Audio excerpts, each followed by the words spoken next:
এখানে এতটা সুগন্ধি আছে যে সুগন্ধির সাথে আমি দুনিয়ার কোন সুগন্ধির মিল পাই না। আপনাকে সুগন্ধি পাইছো?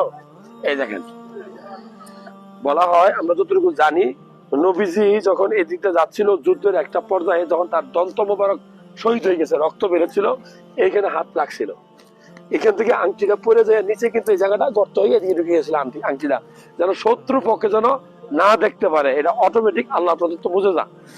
যাই হোক, এই জায়গাটা যারা দেখলেন ভালো লাগলে শেয়ার করবেন। এইখান থেকে নবীজি উঠে গিয়ে এই পাশে দেখেন একটা গুহা আছে, এই যে অনেক মানুষ ভিতরে আছে, এটার ভিতরে এমন একটা গর্ত আছে যেখানে নবীজি বালিশের মতো করে মাথা রাখছিল, ওটার ভিতরে আছে।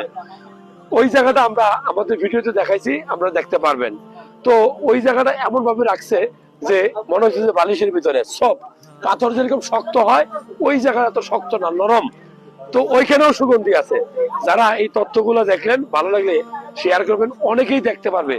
এই পাহাড় হলো সেই পাহাড়, দেখেন লাল হয়ে গেছে। নবীজি যখন আঘাত পাইছিল তখন পাহাড় কান্না করছিল, কান্নায় লাল হয়ে গেছিল। এই পাহাড় কিন্তু বেহেশতি পাহাড়, অর্থাৎ জান্নাতি পাহাড়। এই পাহাড় বেহেশতে যাবে, এটা কনফার্ম। ভালো লাগলে শেয়ার করবেন।